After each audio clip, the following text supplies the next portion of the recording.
Hola, bendiciones.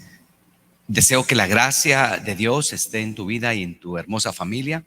Quiero comentarte que estamos iniciando una serie de temas de corte bíblico, teológico, de análisis, de investigación y sobre todo que este es un abordaje para poder ir afinando ciertas posiciones de Dios en la Escritura en cuanto a una variabilidad de temas. En particular hoy abordaremos en esta serie el Dios que liberta, el Dios liberador. Y hoy iniciamos haciendo una introducción, una breve introducción a la liberación, al Dios que liberta. ¿Por qué? ¿Por qué es necesaria la liberación? Bueno, para poder hablar de la complejidad de la liberación, tenemos que enmarcar que, en primer lugar, no podemos, en ninguna manera, podemos abordar o en su totalidad a un Dios que se revela a sí mismo en todo el Antiguo Testamento como un Dios constantemente liberador, alguien que está un libertario, un liberador, un libertador, alguien que libera, alguien que libra. Constantemente vemos uno de los perfiles y características de Jehová, de nuestro Dios, es que Él constantemente está liberando. El carácter que se deja ver es, por ejemplo, traeré libertad, os libertaré, os atraeré, romperé ataduras, romperé coyuntas, romperé lazos, romperé cadenas. O sea, constantemente vemos a un Dios que en toda su fórmula está constantemente liberando. De manera que los trasfondos del Antiguo Testamento es que Dios está liberando desde varios sentidos, liberando al hombre de su condición pecaminosa, liberando a su pueblo Israel, liberando a sus profetas, liberando a sus jueces, liberando a sus reyes, liberando a sus ungidos. Un Dios que en medio del caos hay un Dios que se muestra liberando, pero para poder hablar del Dios que liberta tenemos que hablar, no podemos hablar del por qué liberta. ¿Por qué tiene que libertar? ¿A quiénes liberta? ¿Para qué liberta? ¿De quiénes liberta? Pues bien, como parte de la introducción, tenemos que comprender de que en primera instancia no podemos pasar por alto la caída, por así mostrar la caída de Adán y Eva. Este estado de caída de Adán y Eva tiene que ver un evento trágico que en el momento mismo de haber errado, de haber caído en la tentación y en el engaño, de haber abrazado el conocimiento prohibido, el conocimiento de la ciencia del bien y del mal, encontramos que a partir de esa secuencia, Adán y Eva pierden sus santas vestiduras, se aperturan sus ojos al pecado, ojos pecaminosos, y en ese momento el Eterno había dicho que a partir de que tocaran, consumieran, se ministraran, se aliaran, se conectaran, se suministraran con el árbol del conocimiento del pecado, de la ciencia del bien y del mal, pero realmente es como un contraste al árbol de la vida. El árbol de la vida es el árbol de Cristo, es el Yeshua HaMashiach, es el árbol perfecto, sí, pero el otro conocimiento es el conocimiento que viene a pelear, es el deseo insaciable de la mente degenerativa por tratar de ser o igual a Dios o superar a Dios.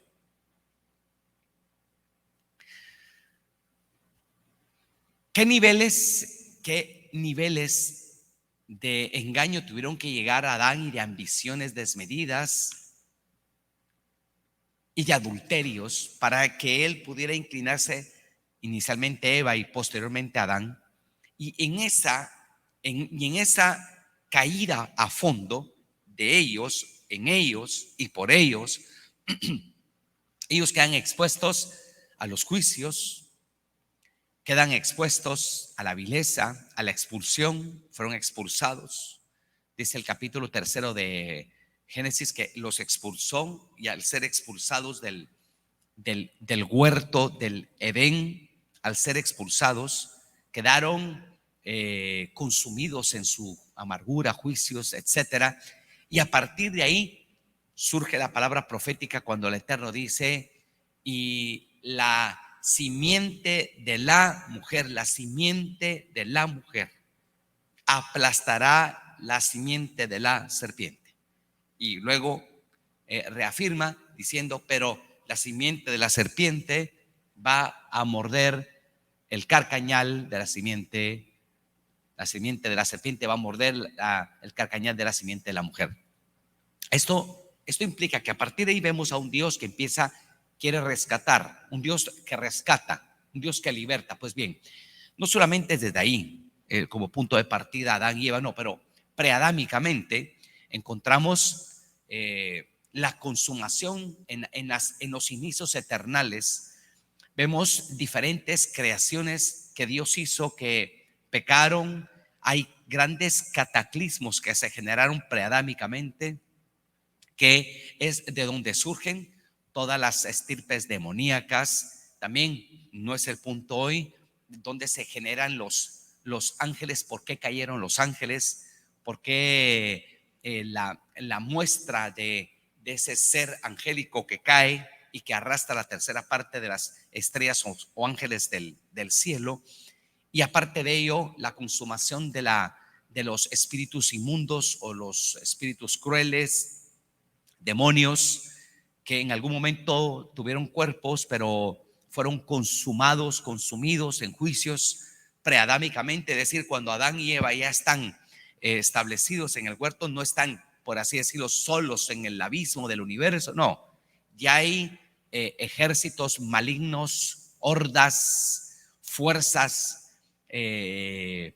altamente fieras y poderosas al acecho para tratar de destruir a esa imagen de Dios, a ese hombre y a esa mujer de Dios, que Dios creó a su imagen y semejanza. Pues bien, entendemos entonces que inevitablemente estamos en medio de un conflicto bélico. Hay un conflicto a fondo. Hay un conflicto que se va desencadenando, no en Adán. No, a partir de Adán empezamos a focalizar juicios, pecados, y vemos la labor de Dios salvífica, anunciando que va a mandar un redentor. Pero antes de Adán y después de Adán vemos el conflicto de los siglos, un conflicto demoníaco. Vemos a un Belcebú, a un Lucifer, a Satán, al diablo, la serpiente antigua, el dragón bermejo, enfáticamente atacando, completamente atacando. Es decir, dentro del pensamiento satánico es destruir todo lo que se llame Dios, borrar, raer, arrancar de raíz. Por eso es que la obra de Dios, la obra que Dios hace en el hombre, es una obra que cuando Dios la está manifestando encontramos total oposición. Hay una oposición férrea, Satán y sus huestes de maldad intentando secuestrar, matar, destruir, asolar, engañar, torcer, acabar completamente con lo que Dios quiere hacer. Por eso es que la lucha, como Pablo en su momento en la carta a los Efesios ratifica, dice, es que nuestra lucha no es contra carne y sangre. O sea, no es, naturalmente, hay una implicación natural, por supuesto, claro que sí. ¿Por qué? Porque se manifiestan los demonios en cuerpos. Entonces, pero él focaliza que en primera instancia hay que entender de dónde, a partir de dónde empiezan los movimientos oscuros, malignos, y que tienen una incidencia, una injerencia en la vida humana, en la raza humana.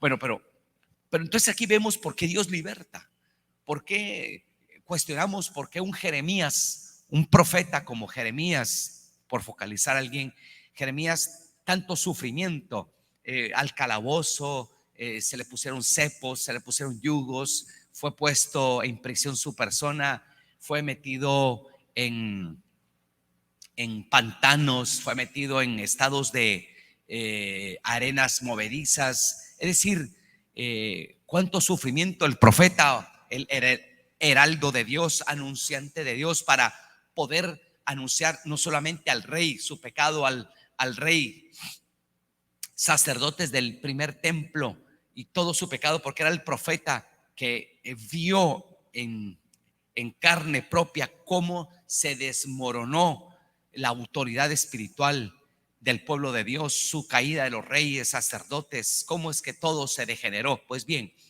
su lucha, bueno, había una lucha incesante. Cuando hablamos del Dios que liberta, Dios es un Dios liberador. Por eso es que luego focalizamos y hacemos el entendimiento en la persona de Jesús. O sea, vemos en Jesús cuando entra el Evangelio, y quiero iniciar Lucas capítulo 4. Voy a tomar como punto de referencia Lucas 4 para poder anunciarles a ustedes el verso 18. Lucas 4, 18, y lo leo. Jesús lee en particular el texto lucano, utiliza demasiado puntos teológicos armoniosos del profeta Isaías. Pero dice en la introducción: el Espíritu del Señor está sobre mí, por cuanto me ha ungido para dar buenas nuevas a los pobres, me ha enviado a sanar a los quebrantados de corazón, pregonar libertad a los cautivos y vista a los ciegos, y a poner en libertad a los oprimidos, el 19, y a predicar el año de la buena voluntad del Señor. Pero toda la hegemonía y la construcción cardinal de este pasaje es completamente libertador. Libertar, sacar, redimir, traer, sanar, curar. Pues bien, toda la acción. Por eso es que el tema se va a recrudecer en estas épocas.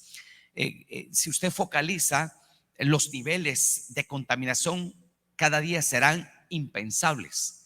Es decir, estamos en una era de no una pandemia. No, esto no es hablo desde el punto de vista teológico, desde el punto de vista bíblico y sus implicaciones sociales, su implicación en la iglesia. Tenemos altos niveles. ¿Saber de qué niveles de proporción de guerras bélicas, satánicas, se están generando hoy a toda marcha, a toda la maquinaria, la infantería del infierno ha salido? Toda la infantería. Hay soldados rasos, capitanes, generales, coroneles, 5 estrellas, están a todo lo que da, tratando de destruir la idea de Dios en la humanidad, destruyendo la Biblia, atacando, desarrollando filosofías huecas, sutiles, que están trayendo gangrena, dolor, destrucción al corazón, no solamente de la vida humana. Vamos, ahora focalicemos la iglesia como punto de partida, de la iglesia como entidad orgánica, viviente de la manifestación de Dios en la tierra, visible, local, mística. Y vemos que la iglesia está caminando en medio de fuegos constantemente cruzados. Hay fuego cruzado. Y por eso es que está ocurriendo lo que está ocurriendo. La muerte al acecho, la enfermedad, la división, el odio, un odio torpe, estúpido, un odio, un divisionismo, un espíritu de adulterio, fornicación, una destrucción total a los ejes de la familia, al eje medular de lo que la Biblia habla, hogar, familia, se ha desvirtuado. Entonces, en medio de todo este caos, realmente es como un cementerio, es un panteón, es una guerra que no termina. Bueno, Dios quiere mostrarse como un libertador. No podemos hablar de Jesús sino el Jesús que trae una libertad al alma, a la mente, libertad al espíritu, libertad, un Jesús que liberta. el texto. Yo no abordo este replanteamiento, no es filosófico ni social, es bíblico teológico. El Señor liberta. Él libertó a mujeres, libertó niños, libertó huérfanos, extranjeros. Su mensaje es libertador. Ahora, hay que focalizar cuántas esclavitudes tenemos entonces. ¿Cuánta esclavitud hay? Esclavitud de pobreza, esclavitud que se genera a nivel de los pensamientos y las hordas sociales que tienen empobrecido a las naciones. Hay movimientos filosóficos que se generan en plataformas y esas plataformas controlan las mentes. Todas las plataformas de la 5G, todas las plataformas que se mueven son manipuladores, estrategas, controladores de la mente, del corazón del hombre. Por eso es que se controla la humanidad a través de tu dispositivo, a través de tu teléfono, a través del internet. Hay un control, pero no hay un control, es un control y manipulación. Control, manipulación y contaminación, que es lo que se está generando. Por eso es que al final encontramos que todos los movimientos sociales, movimientos de dolor, enfermedad, depresión, están íntimamente relacionados, no solamente con el 5G. La pregunta es, ¿qué cerebros, qué mentes, qué demonios están detrás de las computadoras, detrás de los servidores, de los que generan los algoritmos que están controlando la humanidad? Hay un control total, por supuesto que lo hay. Hay un control. Por eso estamos por llegar a esos días en que va a desaparecer el papel moneda, va a desaparecer lo que llamamos el plástico, tarjetas de crédito, débito, y llegará el día en que va a haber una marca, una señal en donde la humanidad totalmente estará controlada. Debemos de asumir que hay un control total al día de hoy. Ya está, eso está controlado. Está controlado. Todo lo que hables, digas, está controlado constantemente. Es más, yo he vivido constantemente bloqueos en mis transmisiones. Me han hackeado cuentas, me han bloqueado, me paralizan, mutean, me mandan constantemente alarmas. ¿Por qué? Bueno, por supuesto, porque generamos un contenido que detrás de ciertas pantallas no es agradable. Pues bien, pues Dios es un Dios que liberta. Dios quiere traerte libertad a ti, libertarte. Pero debes de reconocer que hay ciertas cadenas. No solamente hablo vicios, adicciones, pecados. No, también hay un modus operandi mental, emocional, depresivo, de pobreza, de esclavitud, que no te deja avanzar, que no te deja llegar a ese punto donde Dios quiere que llegues. Que tiene que llegar la revelación de la palabra.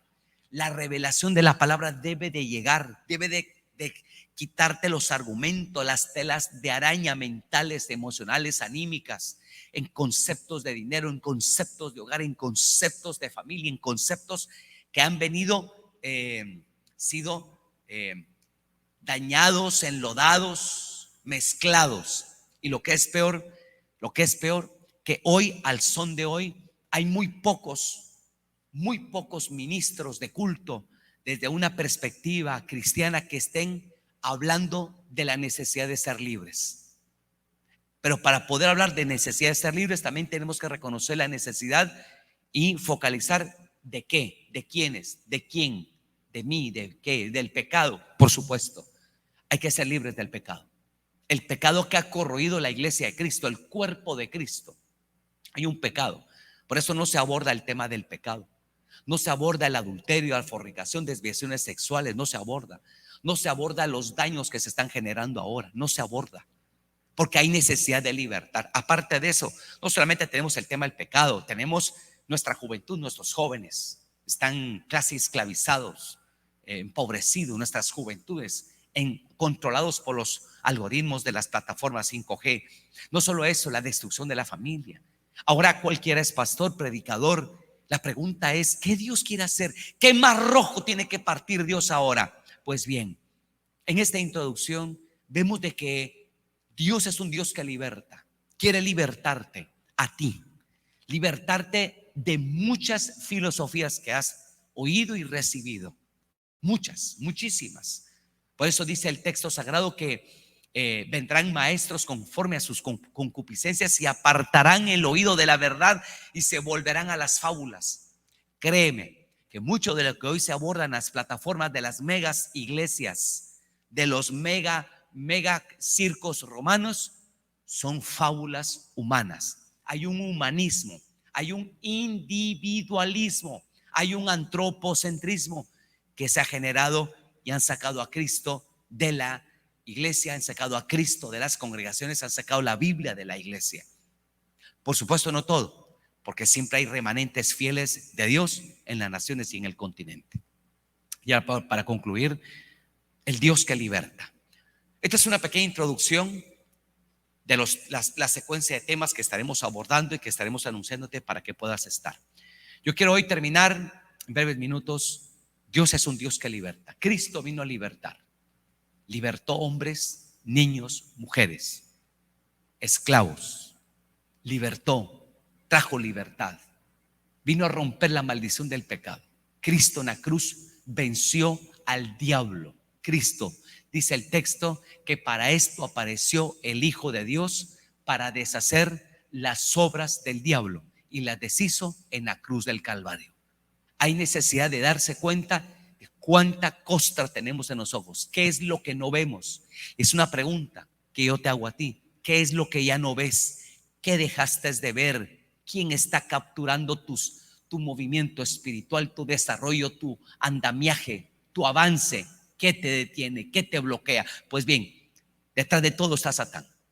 Detrás de todo, detrás de esa enfermedad, ese diagnóstico, detrás de esa crisis económica, detrás de esa constante miseria, está Satán. Pues bien, la Biblia dice que en cuanto a Jesús de Nazaret, como Dios le ungió de Espíritu Santo y poder, el cual anduvo haciendo bienes y sanando a los oprimidos del diablo, porque Dios será con él. Dios quiere libertarte. Y hoy oro en el nombre de Jesús que se activen ángeles poderosos con espada de fuego y que vayan en tu ayuda. Que la palabra a través del Espíritu Santo, maestro por excelencia, quite telarañas. Que todos los argumentos sean clavados en la cruz de Cristo y que encuentres un camino libre, allanado, para que entiendas el por qué y para qué estás vivo, por qué y para qué estás sentado escuchándome, y por qué y para qué Dios quiere libertarte. Te bendigo en el nombre de Jesús.